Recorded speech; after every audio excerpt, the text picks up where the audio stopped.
Selamat pagi, Mas Yata dan teman-teman. Kami dari kelompok 1 di sini akan memberikan usulan praktik, terutama untuk pembelajaran orang dewasa dan bagaimana program pembelajaran yang kira-kira bisa diterapkan pada orang dewasa. Nah, berikut adalah anggota kelompok kami, yaitu ada Jihan Amalia Putri, Nisina Sabita Zulfikar, ada Ana Omeri, Niken Sri Pangesti, Patria Putri Ayuandira, Nanda Dewi Rismala, dan Ahmad Rasetu Wibowo. Nah, di sini ada topik pembahasan materi, ada 8 yang kami simpulkan. Yang pertama, ada pengertian dari pembelajaran andragogi itu sendiri, lalu teori dan tokohnya, ada prinsip andragoginya, masalah pembelajaran seperti apa, lalu implementasi pembelajaran dari andragogi itu seperti apa, dan usulan praktik yang bisa dijalankan di orang dewasa dari kelompok 1 kami itu bagaimana, simpulannya dan sarannya. Kita mulai dari dasarnya. Apa sih belajar itu? Belajar merupakan salah satu kebutuhan hidup manusia yang sangat vital. Tujuannya untuk apa? Tujuannya untuk mempertahankan hidup dan mengembangkan diri dalam kehidupan bermasyarakat. Kita tahu nih kan, teknologi dan ilmu pengetahuan itu kan semakin berkembang gitu, semakin berjalan sampai saat ini gitu. Nah, sehingga pastinya menimbulkan berbagai perubahan pada segala aspek kehidupan manusia kan. Nah, tanpa adanya belajar, manusia tuh bakal ngalamin yang namanya kesulitan dalam menghadapi dan menyesuaikan diri dari perubahan-perubahan yang terjadi itu. Nah, maka dari itu, belajar ini merupakan kebutuhan pokok bagi setiap manusia yang ada dari sejak dia lahir sampai akhir hayat dia. Apalagi belajar. Belajar merupakan bentuk pengalaman, yang berlangsung dalam segala aspek lingkungan yang, ada sepanjang hidup dari manusia ini. Dimanapun kita berada, dimanapun kita menetap, pasti kita akan selalu dikelilingi dari pembelajaran. Pada hakikatnya, belajar adalah kegiatan yang dilakukan secara sadar oleh seseorang yang menghasilkan perubahan tingkah laku pada dirinya sendiri, baik dalam bentuk keterampilan, pengetahuan, ataupun sikap. Dan yang perlu kita tahu adalah proses belajar bagi anak-anak dan orang dewasa itu nggak sama. Belajar bagi anak-anak itu bersifat buat mengumpulkan pengetahuan sebanyak-banyaknya. Sedangkan bagi orang dewasa, dia lebih menekankan untuk apa dia belajar. Karena konsep diri pada seorang anak adalah kan bahwa dirinya itu tergantung pada orang lain. Ketika ia beranjak menuju dewasa, ketergantungan kepada orang lain itu mulai berkurang dan ia akan merasakan harus dapat mengambil keputusan sendiri. Dan, eee, dan sebagai orang dewasa pun kadang ia atau kita sendiri memandang diri kita tuh bisa mampu sepenuhnya untuk mengatur diri kita sendiri. Dan untuk, pembelajaran orang dewasa atau yang biasa disebut andragogi, mungkin akan dijelaskan oleh teman saya. Selanjutnya yaitu definisi andragogi, yang dimana istilah andragogi ini pertama kali diperkenalkan oleh Alexander Cobb yang merupakan seorang guru Jerman dan dipopulerkan oleh Malcolm Knowles. Andragogi ini itu berasal dari bahasa Yunani, yaitu aner atau under yang berarti orang dewasa, dan agogi berasal dari kata agogus yang berarti memimpin atau membimbing. Nah, agogi ini tuh berarti aktivitas memimpin atau membimbing, atau seni dan ilmu memimpin atau membimbing, atau seni dan ilmu yang mempengaruhi orang lain. Banyak sekali para ahli yang mendefinisikan andragogi. Salah satunya yaitu menurut Saifuddin, pendidikan orang dewasa itu merupakan realisasi yang bersifat self-direction learning dan juga another direction education.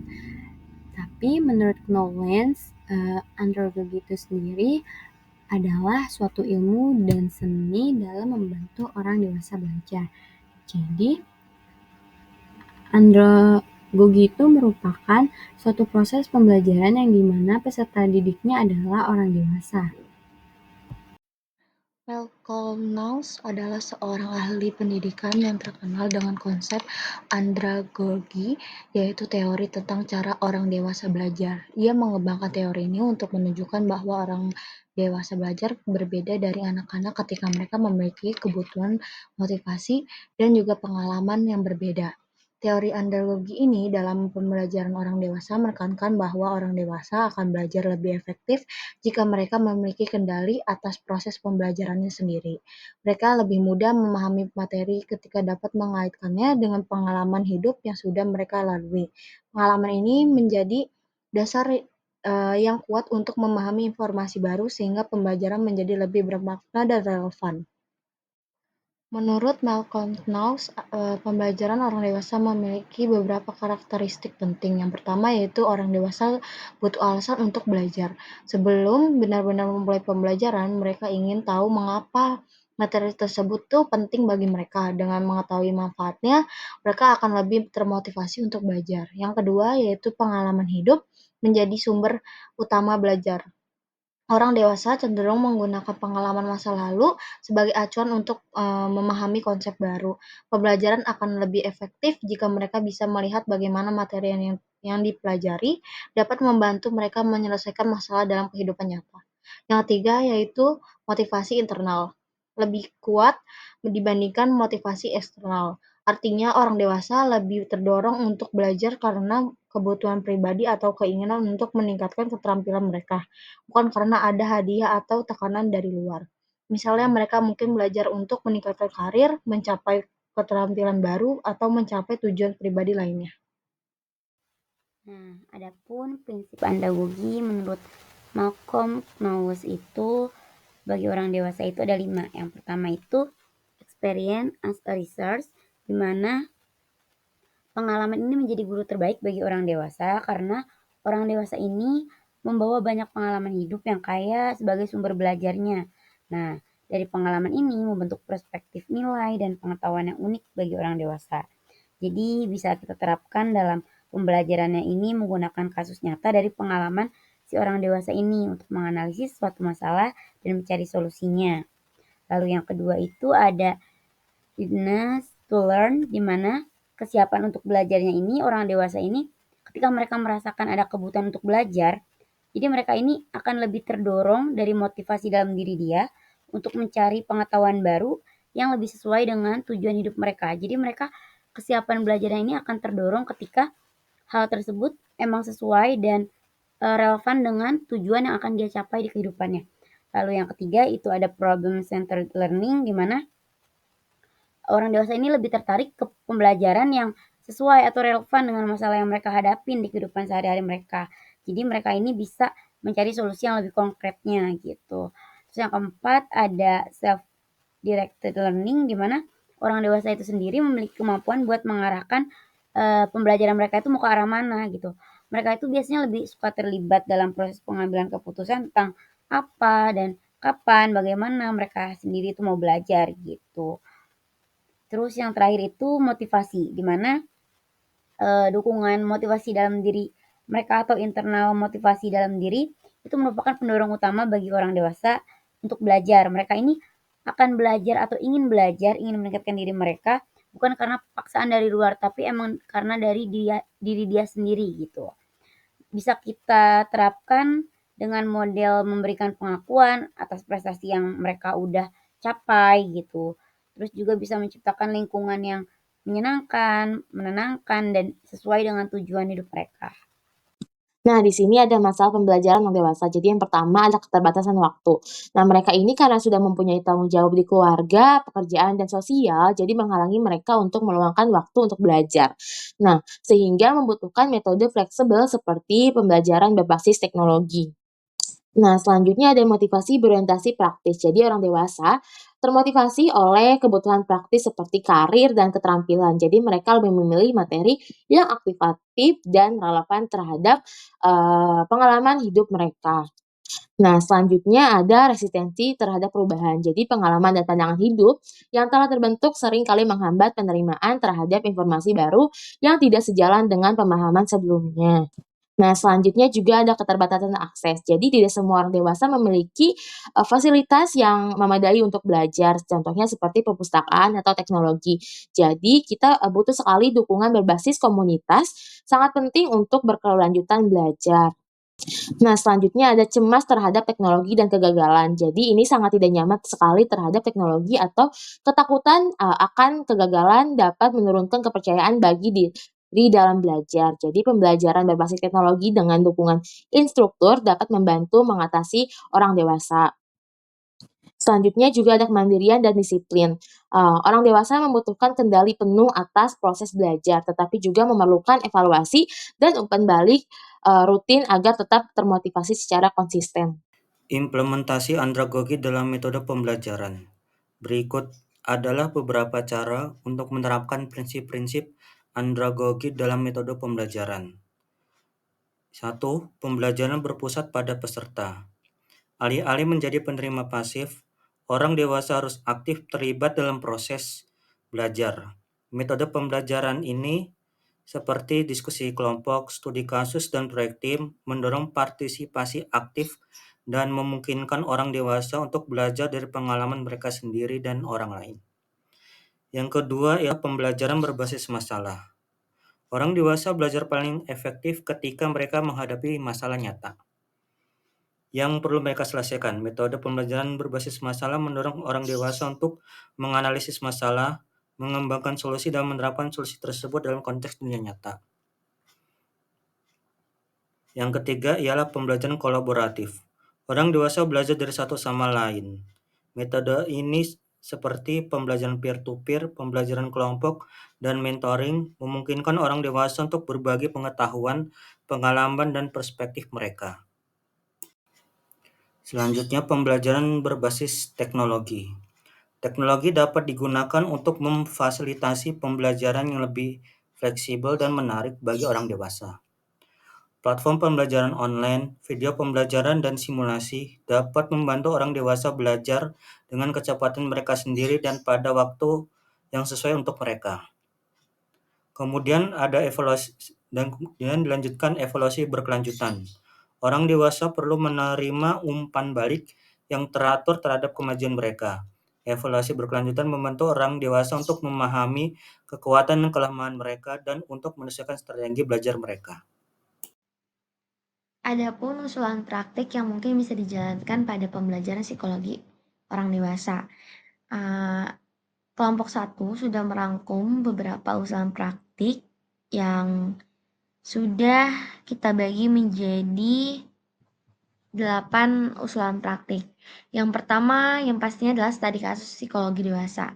Mungkin mahasiswa bisa diberikan studi kasus tentang seseorang yang sudah berumur, misalkan sudah berusia 45 tahun, terus dia mungkin menghadapi yang namanya krisis parubaya. Nah, dalam studi kasus ini kan si individu ini mungkin merasakan ketidakpuasan dengan karirnya atau mempertanyakan arah hidupnya ini mau kemana. Nah, mahasiswa ini bisa mungkin diminta untuk menganalisis situasi yang terjadi menggunakan teori-teori psikologi yang ada. Mungkin bisa kita gunakan teori Erik Erikson tentang generativity, PS stagnation, atau teori-teori psikologi lainnya. Yang tujuannya untuk memahami tentang psikologis yang dihadapi individu dewasa itu buat menghubungkannya juga dengan teori pembelajaran yang ada. Selanjutnya ada refleksi pribadi atau jurnal. Nah, mungkin ini juga sudah sering dilakukan juga sih sebenarnya di pembelajaran psikologi. Cuma mungkin tidak semua pembelajaran melakukan usulan ini. Mungkin bisa setiap minggunya nih mahasiswa itu diminta buat nulis jurnal refleksi dia tentang pengalaman pribadi si mahasiswa ini dalam menghadapi masalah terkait perkembangan dewasa. Apalagi kan mahasiswa ini kan rentan umurnya masih dewasa awal gitu, dimana mereka masih berproses untuk menghadapi yang namanya pendewasaan. Entah mungkin kita mungkin menganalisis tentang bagaimana si mahasiswa ini mengalami stres kerja, entah terus mungkin apa yang bisa membantu mereka ketika mengelola kondisi tersebut, dan lain-lainnya. Yang ketiga ada analisis film atau literatur yang mungkin sudah Mas Seta sering terapkan juga di beberapa pembelajaran psikologi dewasa kita. Dengan menganalisis menonton film kan pastinya banyak banget pelajaran yang bisa kita ambil dan kita bisa kaitkan dengan teori-teori psikologi dewasa seperti teori identity based versus role composition atau intimacy based isolation dan masih banyak lagi. Terus juga ada simulasi role playing di mana mahasiswa bisa berpura-pura menjadi konselor ataupun asesor seperti di beberapa pembelajaran lainnya kayak gitu. Terus ada observasi lapangan di mana kita mungkin ini pembelajaran yang masih jarang sekali ya ada di fakultas kita yang masih sulit untuk diterapkan. Karena kan mungkin dengan segala keterbatasan entah waktu atau kondisi dari dosennya ataupun mahasiswanya ini masih agak sulit untuk diterapkan. Di mana kita sebagai mahasiswa bisa mengunjungi suatu tempat mungkin entah itu kantor atau apa yang mungkin dipenuhi dengan orang dewasa, terus kita mengamati gimana sih pekerja dewasa ini menghadapi tekanan, terus gimana mereka berinteraksi dengan rekan kerjanya, terus juga gimana mereka mengelola keseimbangan di antara kehidupan pribadi dan profesional. Terus juga jadinya setelah mengobservasi kan mahasiswa ini bisa membuat laporan tentang analisis perilaku orang dewasa tersebut, kayak gitu. Mungkin selanjutnya juga ada proyek penelitian atau wawancara, kita mungkin bisa diminta untuk mewawancarai orang dewasa untuk mungkin rentan usianya 40 sampai 60 tahun tentang tantangan psikologis yang mereka hadapi selama hidup gitu, seperti perubahan karir, terus masalah kesehatan, terus juga perubahan dalam hubungan keluarga, entah perceraian, entah hal lain mungkin. Terus setelah wawancara kan mahasiswa ini bisa menulis laporan ya dan dihubungkan dengan teori-teori seperti life course perspektif ataupun psychosocial development dan masih banyak lagi. Dan mungkin yang lain-lainnya juga yaitu pembuatan podcast atau video edukasi di mana mahasiswa bisa membuat podcast atau video edukasi tentang topik yang relevan dengan psikologi dewasa yang sedang hype seperti kecemasan di usia dewasa, terus tentang pengasuhan anak, kesejahteraan mental tempat kerja kayak gitu. Dan yang terakhir yaitu pembahasan artikel jurnal ilmiah di mana ini mungkin sudah diterapkan juga yaitu tentang mahasiswa ini diminta buat pilih artikel jurnal ilmiah terutama mungkin yang tentang psikologi perkembangan dewasa yang masih terbaru ya dan mempresentasikannya serta dampaknya terhadap teori yang dipelajari di depan kelas dan diskusi kelompok. Dan seperti itu. Nah, di sini ada kesimpulan, jadi andragogi adalah ilmu dan seni membantu orang dewasa dalam proses belajar. Yang pertama kali diperkenalkan oleh Alexander Karp pada tahun 1833. Konsep ini berbeda dengan pedagogi karena berfokus pada pemberdayaan individu orang dewasa yang sudah mampu mengarahkan diri dan memiliki pengalaman sebagai sumber belajar utama. Jadi, Mascom Clauses ini kemudian mempopulerkan teori ini dengan 4 asumsi pokok. Yang pertama, kemandirian. Yang kedua, akumulasi pengalaman. Yang ketiga, kesiapan belajar sesuai dengan kebutuhan hidup. Dan yang keempat, ada orientasi belajar yang berfokus pada pemecahan masalah. Nah, andragogi menekankan pentingnya partisipasi aktif peserta didik dalam diagnosis kebutuhan, penentuan tujuan belajar, dan evaluasi hasil. Implementasinya dipengaruhi oleh faktor lingkungan, metode yang tepat, penyesuaian kurikulum, agar relevan dengan kondisi dan peran sosial peserta. Nah, selanjutnya ada tantangan dalam andragogi, muncul ketika peserta bebas memilih bidang yang diminati sehingga ada resiko pengabaian disiplin ilmu tertentu. Oleh karena itu, diperlukan strategi yang seimbang antara kebebasan dan bimbingan dalam memastikan tujuan pendidikan seumur hidup tercapai. Jadi saran itu yang pertama itu ada fleksibilitas waktu dan pembelajaran berbasis pengalaman. Nah, jadi tuh kayak menyediakan akses belajar yang fleksibel melalui teknologi dan metode online untuk mengatasi keterbatasan waktu orang dewasa. Jadi tuh gunakan pengalaman hidup peserta sebagai sumber belajar dengan penerapan metode studi kasus, diskusi, sama simulasi. Nah, terus tuh ada relevansi materi dan kemandirian pembelajaran. Jadi materi itu harus aplikatif dan relevan dengan kebutuhan praktis serta seperti peningkatan keterampilan karir.